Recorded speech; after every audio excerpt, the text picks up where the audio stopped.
বন্ধুরা, ত্রিপুরা সরকারের জেআরবিটি বোর্ডের মাধ্যমে গ্রুপ ডি শূন্যপদের যে 2500 শূন্যপদের ভ্যাকেন্সি রিক্রুটমেন্ট চলছে, তো তা নিয়ে আজকে একটা আপডেট দেব। তার ফাইনাল রেজাল্ট তোমাদের পাবলিশ করার কথা। ঠিক আছে, তোমাদের এখানে ইন্টারভিউ এবং রিটেন এক্সাম কমপ্লিট করা হয়েছে, ডকুমেন্ট ভেরিফিকেশন।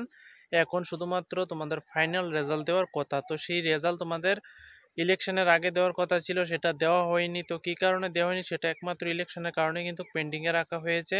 তো জিআরবিটির ক্যান্ডিডেটরা রিটেন এক্সাম কোয়ালিফাই করে তোমাদের ভাইভা এক্সাম দিয়ে দিয়েছে এবং ডকুমেন্ট ভেরিফিকেশন করেছে এবং ফাইনাল মেরিটের অপেক্ষায় রয়েছে। ওই সমস্ত ক্যান্ডিডেটরা আজকে কিন্তু জিআরবিটির যে অফিস রয়েছে আগরতলা, ওইখানে ভিজিট করেছে। তাদের থেকে জানতে চাওয়া হয়েছে যে রেজাল্ট কবে দেওয়া হবে, কেন দেওয়া হচ্ছে না, এরকম দেরিটা কেন করা হচ্ছে। তো আজকে ওইখান থেকে কি কি বলা হলো এগুলি আমি তোমাদের পরবর্তী ভিডিওতে দেখিয়ে দিব। ঠিক আছে, ওইখানে কি কি বলা হয়েছে, রিক্রুটমেন্ট বোর্ড থেকে কি কি বলা হয়েছে, আর রেজাল্ট কবে দিতে পারে, এই সম্পর্কে সমস্ত আপডেট পরবর্তী ভিডিওতে দিয়ে দিব।